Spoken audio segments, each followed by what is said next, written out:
பணம் இருந்தால் பணம் கொடுத்து ஹெல்ப் பண்ணுங்கள். பணம் இல்லைன்னா அதை கடைசி வரைக்கும் அந்த பிரேதம் கொண்டு போய் அடக்கம் பண்ணுற வரைக்கும் அந்த பிரேதத்துக்கு உண்டான சப்போர்ட் பண்ணுங்க. ஏன்னா சனி தான் மயானம், சனி தான் நம்மளுடைய கர்மம், அதான் பிணம், நம்ம முடிஞ்சு போகிற ஸ்டேஜ்.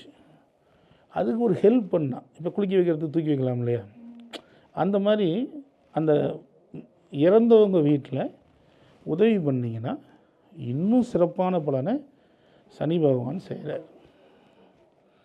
அஷ்டம சனியாக இருந்தாலும் சரி, 7.5 சனியாக இருந்தாலும் சரி, கண்டக சனியாக இருந்தாலும் சரி, இந்த மாதிரி இறப்பு வீடுகளுக்கு உதவி செஞ்சால், அதுவும் ஒரு அப்பாவை இழந்துட்டு நிற்கிறான், அந்த டைம் என்ன செய்யறதுன்னு தெரியாமல் இருப்பான், அவனுக்கு போய் நீங்கள் உதவுனீங்கன்னா, அந்த மாதிரி தான் உதவுனீங்கன்னா அவன் அந்த ஆன்மா அவனை கடைசி வரைக்கும் உங்களுக்கு நினச்சி பார்க்கும். சனி பகவானும் உங்களுக்கு அள்ளி அள்ளி கொடுப்பார், கிள்ளியெல்லாம் கொடுக்க மாட்டார், அள்ளி கொடுப்பார்.